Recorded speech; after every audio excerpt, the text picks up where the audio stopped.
Salut à tous e soyez les bienvenus dans le programme Planète Équitable avec Ed Zanetti. We are doing a series of episodes to understand the value of a standing forest.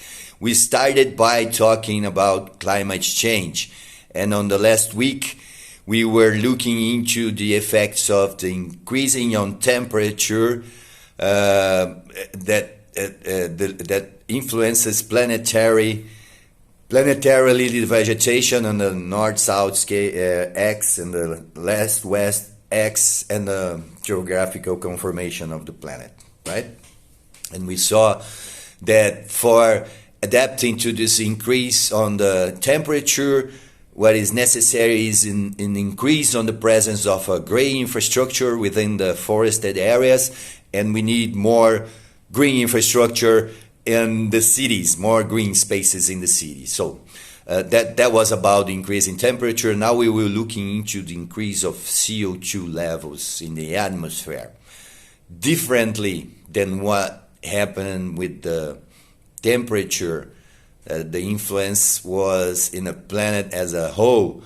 When we look at the increase on CO2 levels, they will influence the atmosphere. So the atmosphere is a thin layer that covers all the planet and permits that our temperature is more or less stabilized. We'll see this in the next chapter. But it's the thin layer that covers our planet. It has 20 kilometers of extension, and we live, most of the living things in this planet survive below 4 kilometers.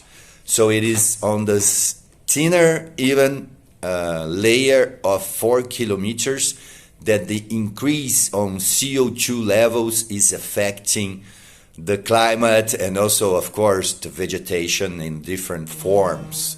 We can have extreme events due to this effect of the increase of CO2 in the atmosphere, and of course we will have an increase on vegetation productivity by this fertilization from the CO2.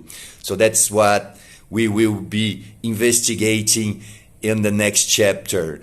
What is the effect of this increase on CO2? How is this processed, how this happens, and what is this causing within this atmosphere. Let God's peace and the love that builds be our weapons on our daily struggle for justice. Ed Zanetti, Futuro dos Amis Africanos.